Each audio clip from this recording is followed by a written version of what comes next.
프레르나 제인이라고 하는 사진작가가 인도 뉴델리에서 한 동물 사진을 한 장 찍었습니다. 원숭이 사진인데요. 사진을 보실까요? 원숭이가 무엇하고 있는지. 네. 또 다른 사진도 있으신가요? 이 사진 한 장인가요? 예. 사실은 이 프레르나 제인이라고 하는 사진작가가 찍은 히말라야 원숭이가 길거리에서 깨져 있는 그 거울을 들고 자기 모습을 비추어 보고 있는 그런 사진이었습니다. 제가 좀 정확하게 요청을 할 것을 조금 다른 사진이긴 하지만 하여튼 원숭이가 거울을 보고 있습니다. 근데 이 프레르나 제인이라고 하는 분이 그 장면을 찍어 놓고 한참을 지켜보니까 이 원숭이가 거울을 들고는 한참을 자기 자신을 바라보고 호기심을 가지고 꽤 긴 시간 동안 바라보고 또 바라보고 그러면서 놀고 있었던 것을 보게 되었습니다. 최근에 어떤 분들 가운데에 짐승들이, 동물들이 거울을 바라보고 어떤 반응을 보이는가, 이것을 연구하는 사람들도 있기도 하지요. 주로 이제 인간 가까이 생활하고 있는 고양이나 개, 그리고 유인원인 이 원숭이에 집중되고 있습니다. 근데 솔직히 여러분들에게 여쭤보겠습니다. 원숭이가 이 거울을 본들 무슨 의미가 있겠는가? 의미가 있겠습니까, 여러분? 거울 용도를 원숭이가 알고 있겠는가? 여러분들은 거울을 어떤 용도로 사용하십니까? 집중적으로 외모를 살피는 데에 거울을 사용하지요. 얼굴을 보거나 옷 매무새를 보거나 등등입니다. 저는 요즘에 거울을 보고 어느 때는 평범하게 보기도 하고, 또 저는 이 머리가 흩어지면은 아주 정신이 산란해지는 사람이기 때문에 하여튼 이 빛을 가지고 가르마를 반듯하게 타야 돼요. 그러니까 거울을 자주 봐야 돼요. 저는 어려서부터 그런 습관이 들어 있어서. 요즘에는 거울을 볼 때마다 조금 서글퍼지는 생각이 있습니다. 나이가 먹었는데도 야, 얼굴이 이렇게 이제 상했구나, 사갔구나, 흰머리가 말도 할 수 없이 나오는구나, 이런 걸 보면 이제 서글퍼지기도 합니다만은. 그런데 만약에 우리들이 거울을 나 자신의 외모를 살피는 용도로만 사용한다면, 여기 제인이라고 하는 사진작가가 찍어 놓은 것처럼 원숭이나 다를 바가 뭐가 있겠나 하는 생각을 해봅니다. 왜냐하면 거울이라고 하는 것은 이렇게 자신의 외모만 살피려고 사용하는 도구가 아니기 때문에 그렇습니다. 우리는 흔히 종교 생활을 한다, 넓게 보면은 그렇게 표현을 하지요. 종교라고 하는 단어 자체가 높은 가르침 아닙니까? 근데 높은 가르침, 높은 뜻을 가지고 있는 가르침을 따라 살아가는 사람들인데, 어떤 종교나 바람직한 종교들은 가르침을 거울처럼 생각을 합니다. 바로 그 가르침에 자기 자신의 내면을, 생각을, 마음을 살펴보게 되어 있기 때문에 그렇습니다. 성경도 같습니다.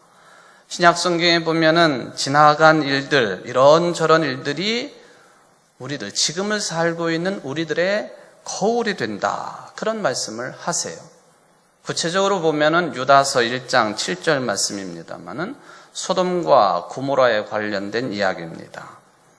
소돔과 고모라와 그 이웃 도시들도 저희와 같은 모양으로 간음을 행하며 다른 색을 따라가다가 영원한 불의 형벌을 받음으로 거울이 되었다. 소돔과 고모라 성이 그런 이유 때문에 쫄딱 망하게 된 것이 지금을 살아가고 있는 우리들에게 거울이 되고 있다. 이 내용이 성경에 기록되어 있으니 성경의 가르침이, 성경의 내용이 오늘날 살고 있는 우리들에게 거울이 된다 하는 그런 말씀이지요. 사진 3장을 좀 연거푸 보겠습니다. 제가 얼마 전에 전라남도 영암 땅에 공적인 일이 있어 갔다가 다 끝마치고 같이 가신 목사님들하고 유명한 절이 있다고 하니 한번 구경이나 좀 하자 해서 찾아간 절이 도갑사라고 하는 신라시대 때 창건된 것으로 알려진 고찰입니다. 거기 가서 이제 대웅전을 둘러보고 대웅전 외벽에는 항상 보면은 대개가 부처의 일대기를 그림으로 좀 조잡하기는 하지만 그림으로 그려놓았습니다. 그 외벽을 둘러보는데 다른 목사님들은 그냥 이렇게 스쳐 지나가시는데 제 눈에 확 뜨이는 그런 그림이 있었습니다. 그래서 사진으로 휴대폰으로 얼른 찍어 놓았죠. 저는 그 불교의 법당을 찾아가도요 설교 준비를 해요. 그냥 보는 게 아닙니다. 근데 보니까 부처가 설법을 하는데 뒤에 심겨진 나무가 저게 소나무예요. 보리수 나무가 아니고. 근데 저기 둘러서 있는 성도들이 다 여신도 회원들이요. 남신도 회원은 한 사람도 없어. 자세히 보면은. 그리고 손에 다 거울을 들고 있습니다. 두 번째 장면을 보니까 예쁘장하게 생긴 여성인데 거울 속에는 다른 모습이에요. 거울 한번 보십시오. 두 사람 다 다른 모습이에요. 뭐가 그려져 있나요? 뭐가 그려진 게 아니라 뭐가 나타났나요? 글쎄 마귀라고 해야 되는지 사단이라고 해야 되는지 귀신이라고 해야 되는지 아니면은 저 여성의 미래의 늙은 모습이 들는지. 왜냐하면은 노인분들 어떤 분들이 마귀같이 생겼다 그렇게도 이야기하는 못된 사람들도 있으니까. 근데 여러분들은 어떻게 생각이 드세요? 저게 저 여성의 미래의 모습일까요?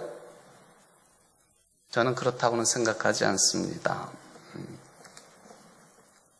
지금 부처로부터 직접 불법, 설법을 듣고 있는데 마음과 생각은 다른 곳에 가 있을 수도 있고 외형은 그렇지 않지만 저 사람의 생각과 마음은 불법을 듣지만은 그러나 항상 다른 생각.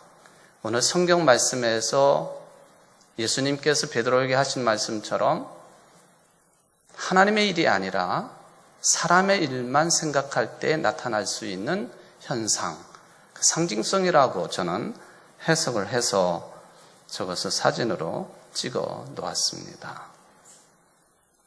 우리들 이야기로 돌려보면 여러분들이 항상 하나님의 말씀을 듣기는 하지만은 석 사람은 믿음이나 소망이나 사랑하고는 전혀 상관없이 마치 예수님을 40일 동안이나 광야로 끌고 가서 괴롭혔던 마귀처럼 하나님의 일이 아닌 사람의 일만 생각하는 존재들일 수도 있다. 저거는 불법을 듣는 사람뿐만 아니라 하나님의 말씀을 듣는 사람도 꾸란의 이야기를 듣는 사람도 똑같은 현상에 사로잡힐 수 있다 하는 그것입니다. 겉모습은 나이지만 내 속은 전혀 다른 참 무서운 존재로 괴롭히는 존재로 있어서는 안 되는 그런 존재로 내가 살고 있는 것은 아닌지 하는 그런 생각을 해보는 것이죠. 성경 인물 가운데 이런 생각 때문에 굉장히 괴로워했던 한 인물, 위대한 사도가 있습니다. 그분이 바로 바울 사도였습니다. 바울 사도가 로마 교인들에게 보낸 편지 가운데 로마서 7장 14절 이하에 보면 이렇게 기록되어 있습니다. 나는 육정에 매인 존재로서 주의 아래에 팔린 몸입니다. 나는 내가 하는 일을 도무지 할 수가 없습니다.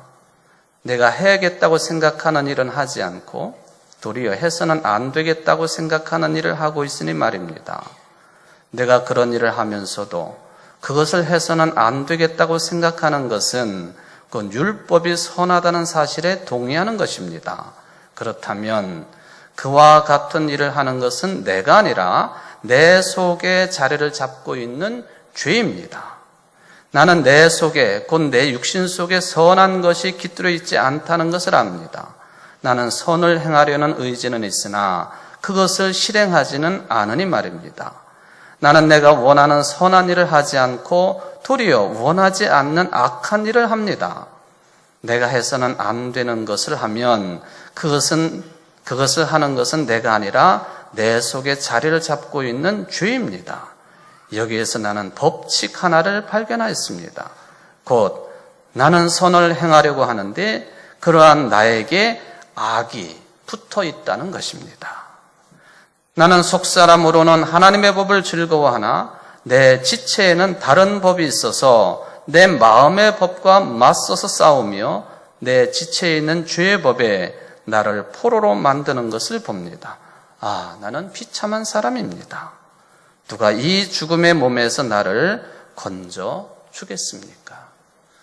내적인 갈등, 심리적인 갈등, 영혼의 갈등, 이 문제에 사로잡혔던 인물이 대사도였던 바울이었습니다. 물론 이 말씀 바로 뒤에는 주님께 감사하는 내용이 덧붙여져 있어서 이 문제를 해결함 받은 인물이라고 하는 것을 드러냅니다마는 이 내용이 길게 나와 있어요. 10절에 걸쳐서 나와 있습니다. 나는 참 곤고한 사람입니다. 내가 선한 것을 하고 싶지만 내 속에 죄가 있고 악이 붙어 있어가지고 선한 것을 행하지 못하고 악한 짓을 합니다. 저도 그렇고 여러분들도 그렇고 이런 갈등 없다고 말할 사람 아무도 없어요. 다 의로운 사람들이 아니고 처음부터 선한 존재로 태어난 사람들이 아니기 때문에 그렇죠. 그런 차원에서 보면은 동양 철학 가운데에 두 분, 중국 분들이 주장을 했던 이 철학 사상을 비교하게 됩니다.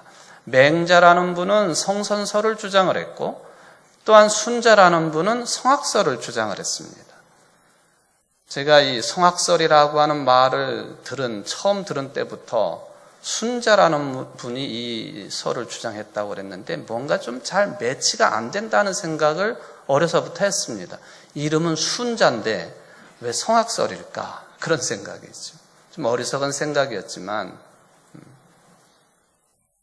성선설 말고 성악설을 좀 살펴보았더니만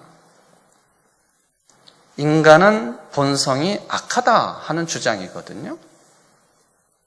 여기 사도 바울이 내 속에 죄가 있고 악이 붙어 있다 하는 주장과 어쩌면 같이 놓고 비교해 볼 수 있는 주장이 되겠습니다. 순자가 말을 하기를 사람의 본성은 악한 것이다. 선한 것은 무엇이냐? 선한 것은 인위적인 것이다. 첨부된 것이다. 그런 이야기죠.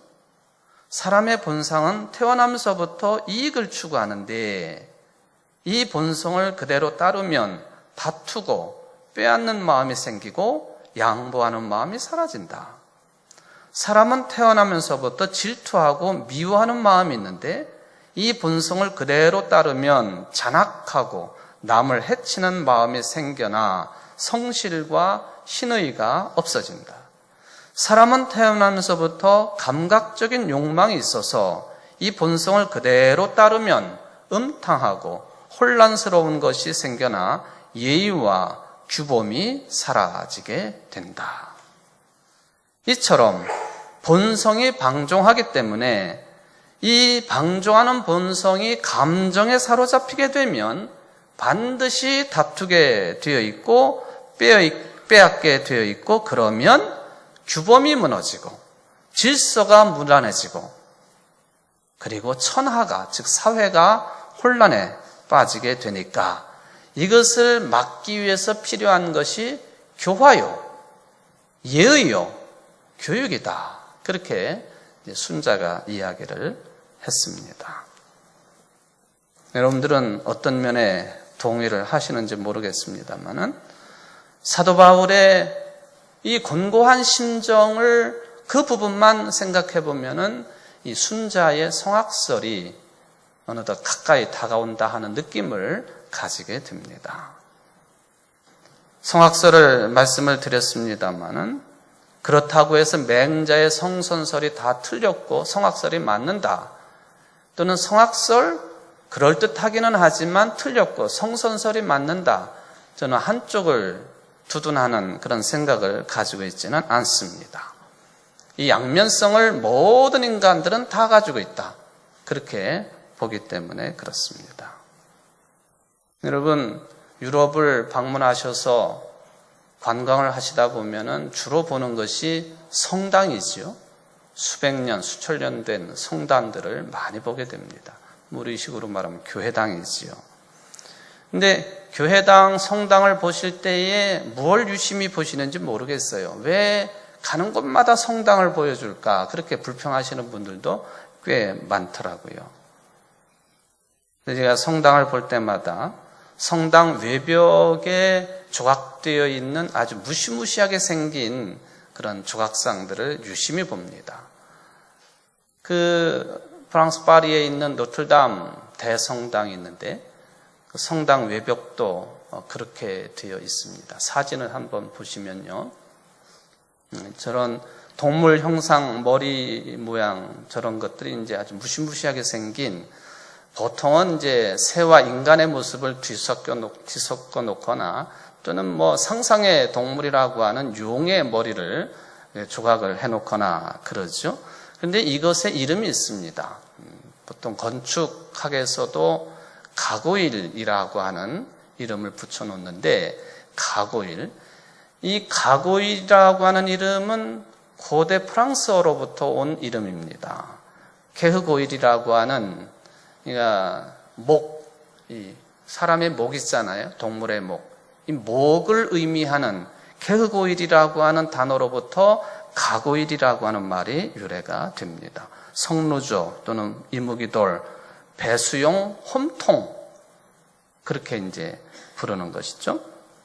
주로 어디에 조각되어 있느냐 하면은 거룩한 집 성당에 아주 이 기괴하게 생긴 모습의 이 가고일이 곳곳마다 다 조각이 되어 있어요. 왜냐하면은 배수 작업을 돕는 그런 조각상이기 때문에 그렇습니다. 우리나라 여러분들이 쓰시는 일상용품 가운데 이렇게 마시지는 않고 목까지 이렇게 집어넣어가지고 가글가글 하는 거 있잖아요. 가글인 뭐 그런 거. 가글인, 가글가글 이게 다 이 가고일이라고 하는 말로부터 나온 말들이에요. 그러니까 이 가고일을 통해서 물이 비가 오면은 고였던 물이 그 입을 통해서 배출이 되는 거예요. 우리나라에 뭐 지붕에도 많이 있기는 하지만 이런 흉측한 모습은 거의 없는데 하여튼 굉장히 흉측합니다. 날카로운 불이 날개, 인간과 새를 합성해 놓은 모습 그렇습니다. 어쨌든 물이 목까지 고여 있다가 때가 되면은 왈칵하고 뱉어내는 배수구 역할을 하는 가고일입니다.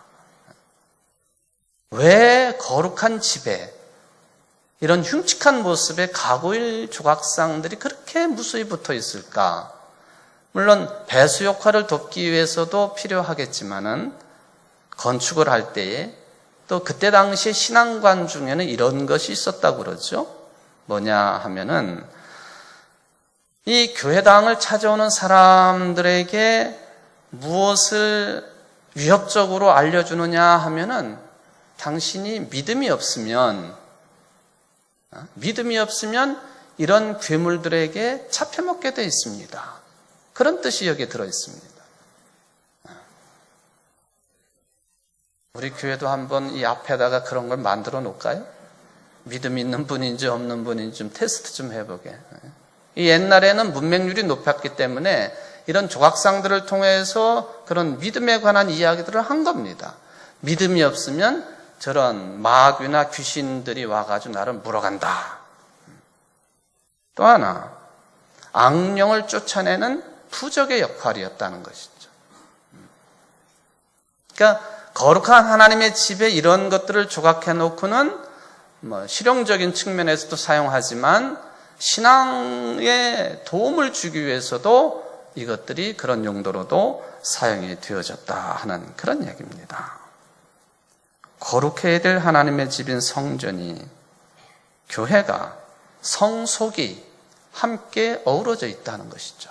마치 우리 인간들 속에 선한 것도 있지만 죄도 있고 악도 함께 붙어 있는 것처럼 하나님의 집도 그런 모습으로 옛날에 건축이 되었다 하는 상징성이 되겠습니다. 사실 그래서는 안 되는 것이죠.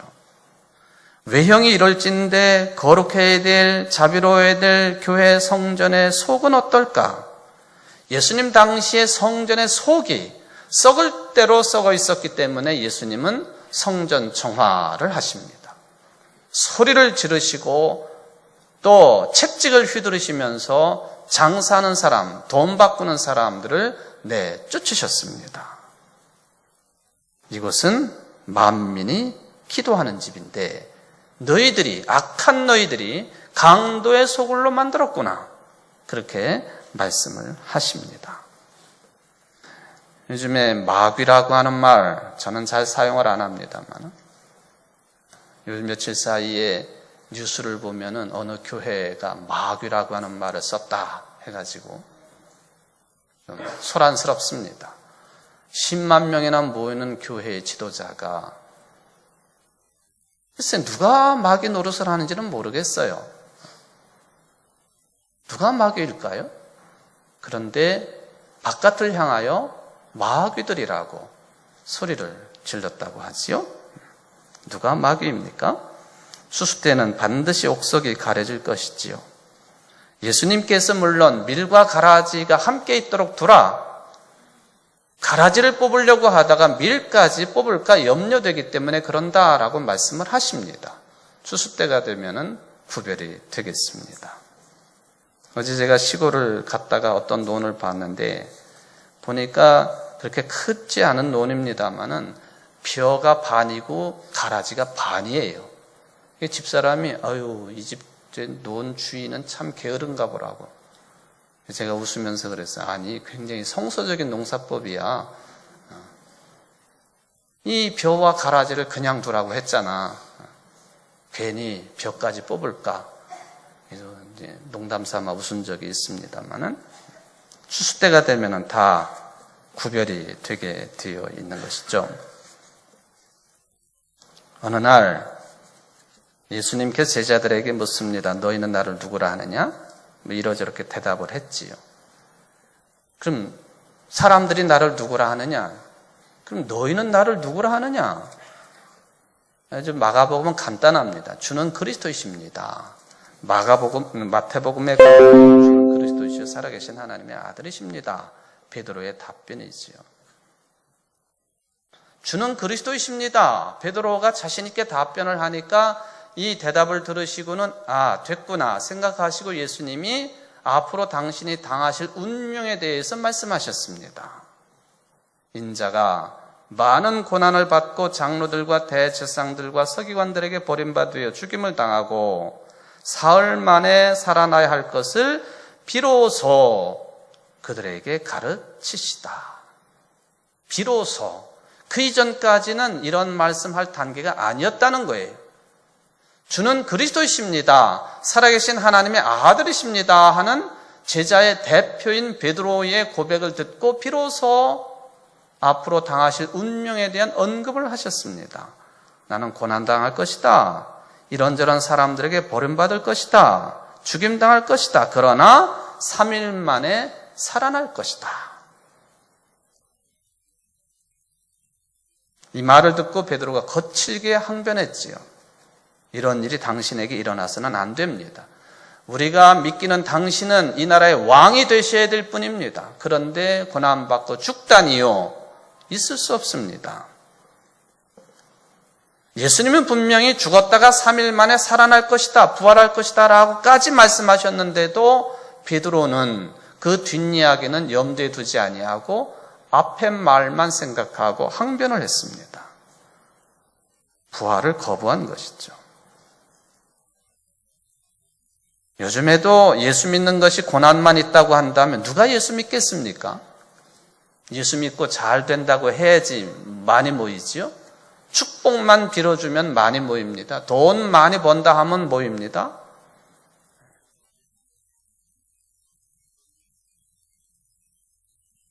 이런 베드로를 두고 제자들 앞에서 공식적으로 예수님이 베드로를 꾸짖었습니다. 사탄아, 내 뒤로 물러가라. 네가 하나님의 일을 생각하지 아니하고 도리어 사람의 일을 생각하는도다. 베드로에게 사탄이라고 하셨어요. 그리고 내 뒤로 물러가라. 저는 이 말씀을 통해서 베드로가 100% 사탄이고 마귀이기 때문에 이 말씀하셨다고 생각하지 않습니다. 마치 바울처럼 베드로 속에도 죄가 있고 악이 붙어 있기 때문에 그 순간 예수님의 운명을 자기 자신이 가로막고 나선 것이죠. 그런 베드로를 향해 사탄이라고 하십니다. 내 뒤로 물러가라고 하십니다. 주는 그리스도이십니다. 그렇게 고백했던 사람이 사탄이 되었습니다. 양면성입니다. 지나쳐 보이기도 합니다만은 예수님이 이 말을, 베드로의 태도를, 즉 제자들의 태도를, 초대교회의 잘못된 주님에 대한 신앙관을 아주 엄중하게 보셨다는 뜻입니다. 사탄이라고 하는 용어가. 그런데 재미있는 것은요, 많은 성서학자들 가운데에 이 내 뒤로 물러가라 라고 하는 이 우리말 성경의 해석을 헬라어 문장으로 보면 좀 간단하게 되어 있다는 거예요. 내 뒤로. 그렇게 되어 있다는 것이죠. 내 뒤로. 오피소 무. 내 뒤로 물러가라. 그게 아니라 내 뒤로. 그런데 이 내 뒤로라고 하는 헬라어 문장은 나를 따르라 하시는 예수님의 제자를 부르실 때 하셨던 명령, 이 명령과 같은 뜻이라는 거예요. 그러므로 베드로가 공개적으로 베드로를 야단치셨으니까 그 자리에 있던 제자들이 내 뒤로 라고 하는 이 말씀을 들었을 때에 우리를 부르실 때 하셨던 말씀이구나. 나를 따르라. 갈릴리 호숫가에서 고기를 잡고 있던 베드로와 안드레, 야고보와 요한, 네 사람을 가장 먼저 부르셨는데 저들을 제자로 부르실 때 나를 따르라. 근데 내 뒤로라고 하실 때 같은 의미로 제자들이 받아들였다라고 하는 해석입니다. 이런 해석에 따르면 내 뒤로 물러가라고 하는 이 말씀은 아주 큰 실수를 한 베드로를 물리치고 취급 안 하고 인정 안 하는 그런 격이 아니라 오히려 베드로를 가까이 불러들이는 그 말씀으로 해석이 가능하다는 것입니다. 사탄이라고 하셨지만 사탄의 강조점을 두지 아니하고 내 뒤로라고 하는 이 말씀에 강조점을 두면은 네가 실수했느냐? 더 가까이 와라. 네가 외인들처럼 엉뚱한 말을 했느냐? 너는 내 제자야. 그런 뜻이라는 것이죠. 그러기에 34절에서 누구든지 나를 따라오려거든 이라고 하는 말씀을 이어가십니다. 베드로뿐만이 아니죠. 오늘날 주님의 일을 행하는 우리들도 하나님의 일과 사람의 일을 분간하지 못함으로써 부지불식간에 사탄이 될 수 있습니다. 마귀가 될 수 있습니다. 왜? 우리 속에는 악한 것이 있고 죄가 있고 동시에 선한 것도 있기 때문에 부지불식간에 악을 이야기하고 행함으로 사탄이라고 하는 소식을 듣고 소리를 듣고 자책하기도 하지만 그런 상황 속에서도 믿음의 귀만 열려 있으면 내 뒤로, 주님 뒤로, 그리스도 뒤로 내가 앞서지 말라. 주님보다 앞서지 말라. 그리스도보다 앞서지 말라. 하는 그 말씀을 믿음의 귀로 들을 수 있다는 거예요.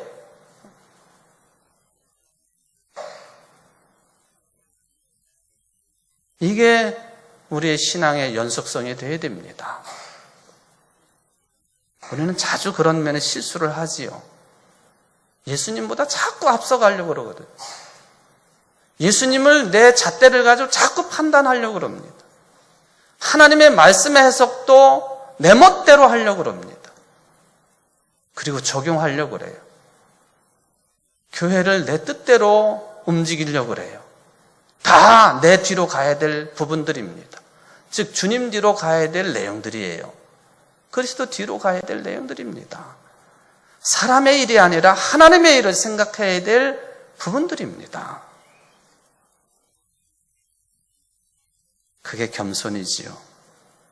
그래야만이 생명을 얻고 더 얻을 수 있기 때문에, 즉 구원을 얻을 수 있기 때문에. 요한복음 10장 1절 이하를 보면 양의 우리의 비유, 예수님은 선한 목자라고 하는 말씀이 있습니다. 거기에 보면 3절에 이렇게 말씀하세요. 목자는 자기 양들의 이름을 하나하나 불러서 이끌고 나간다. 자기 양들을 다 불러낸 다음에 그는 앞서서 가고 양들은 그를 따라간다. 양들이 목자의 소리를 알고 있기 때문이다. 그는 예수님이 목자면 또 목자와 양이라고 구체적으로 말하면 목자는 앞서서 가고 양은 뒤따라가게 되어 있다. 예수님은 우리의 목자장이시니 양과 같은 우리 믿는 자들은 목자장 되시는 예수님의 뒤를 반드시 따라가야 된다. 그래야만이 꼴을 얻을 수 있고 물을 먹을 수 있고 그래야만이 생명을 얻을 수 있고 생명을 얻되 더 풍성하게 얻을 수 있기 때문이다. 즉 구원받을 수 있는 것이다.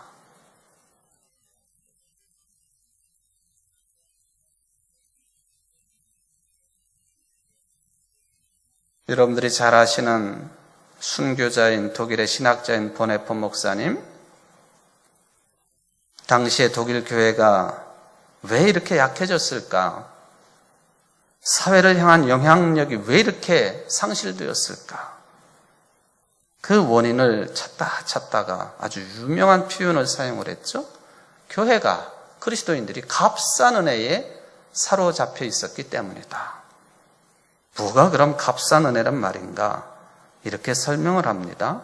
이런 게 값싼 은혜요. 이런 은혜에 사로잡혀 있기 때문에 교회가 연약해졌고 그리스도인들의 사회를 향한 영향력이 없어졌다는 거예요. 내용은 회개 없는 용서, 삶을 바꾸지 아니하고 용서만 가르치는 교회, 고백이 없는 세례, 참된 신앙 고백 없이 그냥 몸만 예배에 참여하는 것, 십자가의 고난 없는 은혜 추구, 희생이 없는 제자, 희생이 없는 그리스도인, 그리스도를 따라가기를 원하고 축복받기를 원하지만 희생을 거부하는 믿는 사람들, 생활 속에 살아있지 않는 그리스도, 이런 것들이 값싼 은혜다. 그런 일은 있어서는 안 됩니다 하고 예수님의 어깨를 부여잡고 항변을 한 베드로, 값싼 은혜를 추구하는 사람입니다. 그러기에 사탄이라고 하지요. 사탄이라고 하셨지만은 다시 초심으로 돌아가게 만드십니다. 너 내 뒤로 가. 나를 따라야만이 내가 구원받는 것이고 내가 생명의 주인이기 때문에 그렇다. 나를 따르라.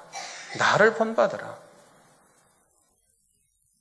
보네폰 목사님이 독일어로 나폴게라고 하는 그 말을 사용하십니다. 나를 따르라. 따르는 것은 뒤에서 따르는 것이지 앞서가는 게 아니에요.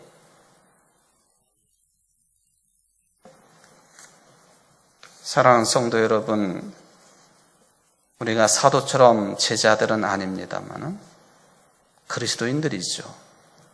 그리스도인들도 역시 자기 십자가를 치고 나 자신을 부인하고 주님을 따르는 사람들이죠. 어떻게 따라야 됩니까? 주님 뒤를 따라야 됩니다. 항상 여러분들 영혼이, 몸이 전신갑주를 입고 악한 세력들과 투쟁하는 그런 모습의 삶을 살지만 주님 뒤만 따르면, 여러분 자신을 부인하고 십자가를 지고 주님 뒤만 따르면 구원 얻습니다. 생명을 얻되 더 풍성하게 얻게 되어 있습니다. 청주제일교회 성도 여러분들이 뒤에서 따르는 사명자들 되시기를 주의 이름으로 축원을 드립니다. 기도하시겠습니다. 은총의 하나님, 우리가 뒤에서 주님을 따르고 있는지요? 나 잘난 맛에 살고 있는지는 아는지요? 주님을 따른다고 하지만 신앙 고백 없이 예배 드리고 있는 것은 아닌지요? 회개 없는 은혜만 추구하는 것은 아닌지요? 주님 말씀처럼 우리들이 나 자신을 회개하고 또한 거절하고 주님 주신 십자가를 지고 십자가를 지시고 죽으셨지만 부활하신 주님과 동행하며 주님의 뒤를 따르기에 부족함이 없는 신실한 신앙인들이 될 수 있도록 역사하여 주옵소서. 그러한 남신대원들이 될 수 있도록 축복하여 주옵소서. 예수님의 이름으로 간절히 기도하옵나이다. 아멘.